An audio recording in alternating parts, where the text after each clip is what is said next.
take you long to notice something made out of plastic. If you're watching this from home, chances are you wouldn't need to look any further than the keys on your keyboard. So with plastic being such a prominent part of our lives, many of you are already probably pretty aware of the growing plastic pollution problem that we as a society face today. Many of you have probably even seen the images of sea turtles twisted and mangled in discarded six-pack rings, or birds tangled in fishing wires, and maybe even some of the beach whales that were found with stomachs full of empty water bottles, plastic bags, and containers that once held many of the items we use every day. These powerful images no doubt invoke a sense of guilt, remorse, and hopefully a sense of urgency to change our way of life. Unfortunately, many of us are led to believe that the solution to this problem is as simple as increasing neighborhood recycling programs and being more personally responsible by reducing and minimizing our waste and reducing our personal footprints. But this simply is not true. And while these measures are certainly important, they distract from a much larger piece of the puzzle. And I'm sorry to say, without this piece, no other amount of recycling work or work to minimize our carbon footprint will ever be enough to make many of the critical changes we need. Missing this piece leaves the industries that produce this waste largely unaccountable. And this unaccountability allows them to continue profiting while pinning all of the responsibility on the individual for the mess that they are creating. It leaves the individual guilt-ridden and wondering why, despite all of their honest effort, we still see these heartbreaking images and it only seems to be getting worse. But these companies aren't just guilty of not doing anything. They've also made and continue to make active efforts to prevent real progress, making the problem they help create even worse. For decades, plastic manufacturers have spent millions of dollars to lobby politicians and block meaningful legislation aimed at addressing this issue that they know would negatively impact their profit. But it's not just at the Capitol that these industries work to protect their interest, but in our communities, in our schools, even in our very homes in the form of advertisements disguised as eco-friendly infomercials and campaigns, but are nothing more than corporate propaganda used to direct our attention to only one piece of a much larger puzzle. Today, I would like to shed some light on the piece of the puzzle that, for decades, plastic manufacturers and special interest groups have spent billions to keep in the dark. I'd like to start at the beginning with the history of plastic production. Plastic production began in the 1950s. As plastic production increased, so too did plastic waste. This increase did not go unnoticed, and in the 1960s and 70s, organizations began to call attention to the growing amount of plastic waste, and shortly following came a public outcry for a solution. This negative attention became a major problem for those who were now profiting heavily from plastic production, because in truth, these industries that were creating this waste didn't actually have a plan on how to dispose of it. So instead, they shifted the blame to the consumer, holding them responsible for cleaning up the garbage they were creating. And so the blame was then put solely on the individual, and the individuals who collectively were to blame for increasing mounds of pollution and garbage now plaguing our Earth.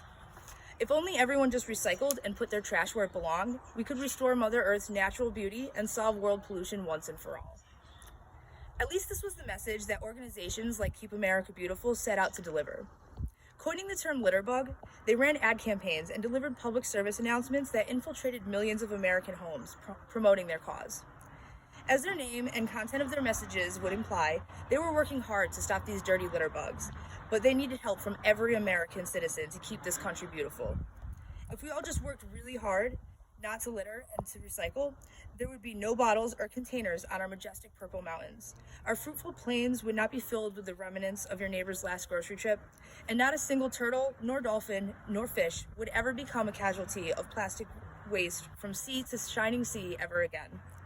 Except this was never true. No amount of personal action could ever solve this problem without the industries that produce this waste taking their fair share of the responsibility and conservational efforts. The responsible thing to have done would have been to use some of the massive profit they were making from creating this mess to help clean it up. Instead, they used that money to dupe the consumer into taking all of the blame and full responsibility by creating lobbying groups and organizations like Keep America Beautiful. Keep America Beautiful was cleverly disguised as a grassroots movement by environmental activists, easily believed by millions of Americans who had no idea that Keep America Beautiful was actually founded by the American Can Company and the Illinois Glass Company, and would later be joined by such corporate companies as Coca-Cola and the Dixie Cup Company.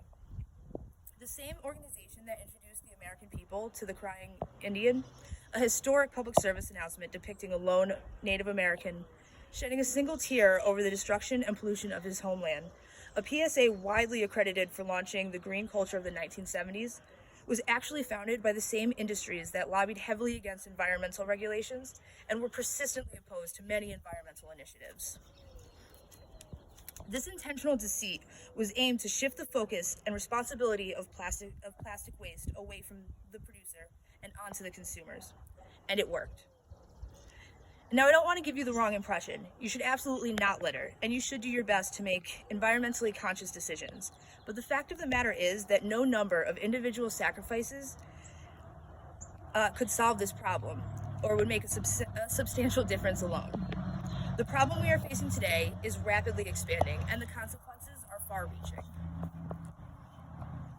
Many of us are already aware of the harm that plastic causes in our oceans.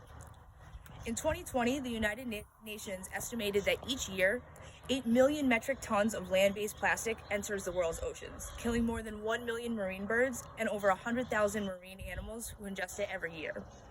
And research from the Plymouth University found that close to 700 species of marine life are now facing extinction due to the increase of plastic pollution. Plastic pollution in our oceans has gotten so bad that we can now see a clear visual representation of just how much plastic waste is congregating through what has come to be known as the Pacific Garbage Island, a whirling mass of accumulated plastics in the Pacific Ocean that covers a surface larger than France, Germany, and Spain combined.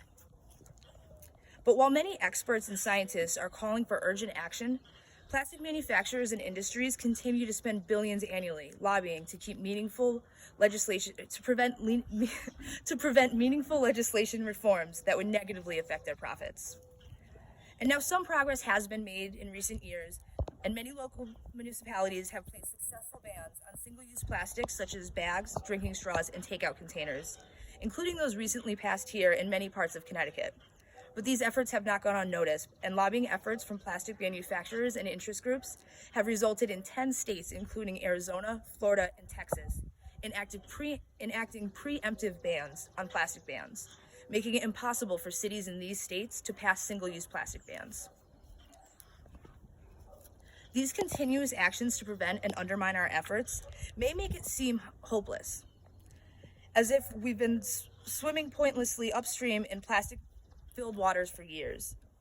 But don't give up hope just yet. There are steps we can take to solve this crisis, but we need to act fast. Personal actions and individual responsibility alone will not solve this problem, but they are still important. We absolutely should continue to recycle, but it's important we also learn how to recycle properly. Improperly recycled materials can often contaminate otherwise recyclable materials and render them unable to be recycled. And plastic bags present their own problems and can get jammed up in machinery, causing the plants to shut down to remove them, which is a process that's difficult and costly. We also need to know that our efforts in recycling have their limits, and many plastic waste products simply are not recyclable in the way that we have been led to believe they are. The EPA has reported that less than 9% of all the plastics ever made has been recycled, and less than 5% is recycled in what's called a closed-loop recycling, where the product actually becomes the product it began as. The rest is downcycled into things such as carpets and clothing, after which it can never be recycled again. And as plastic pollution increases, so too does its impact on the environment. This is why we need to continue our personal efforts and demand policies that hold the manufacturers responsible. We need to make manufacturers internalize the cost of pollution that they are creating. We can do this through a concept called extended producer responsibility, or the polluter pays principle. This idea is to create laws that essentially shift responsibility and the cost of collection from the public sector and all of us to the actual producers of the plastic waste. Currently, the U.S. is one of the only developed countries in the entire world without a national EPR law addressing packaging. And plastic doesn't appear to be going anywhere anytime soon. An estimated 8.3 billion tons of plastic have been produced since the 1950s, with production projections increasing substantially over the next 30 years. And since plastic is non-organic, it never fully breaks down. So all of the plastic ever made still exists on the earth in some form today. And knowing this, it's even more alarming to know that a report from Ellen MacArthur Foundation predicts that by 2050, our oceans will contain at least 937 million tons of plastic, outweighing every fish in the ocean combined. Plastic has become so ubiquitous, it's essentially ingrained into our very way of life. And while hopeful alternatives are beginning to emerge, plastic production is not winding down anytime soon. We need to take action not as producers or consumers, but as human beings who care genuinely about the environment we depend on to survive, as well as the health and safety of every living thing that resides within it. It's on us to speak up and make a difference. Change does not come easy, but we can take these few important steps towards a cleaner and safer future.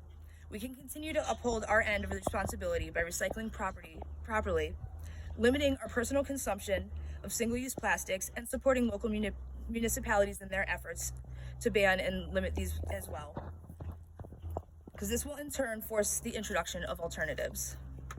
But most importantly is to know that these measures will never be enough, and the only true solution is through joint efforts by all of the parties involved. And if they won't take this action willingly, we can still achieve this by contacting our state and local representatives and letting them know that this issue does matter to us, and demand that manufacturers and corporations be held responsible in helping to clean up the mess that they created. If you're unsure who your state and local officials are, you can visit www.usa.gov/electedofficials and find the names and contact information of the current representatives in your area. Just because we as individuals can't solve the world's plastic problem on our own does not mean we're helpless to do anything. In fact, the solution is dependent on our involvement and our action.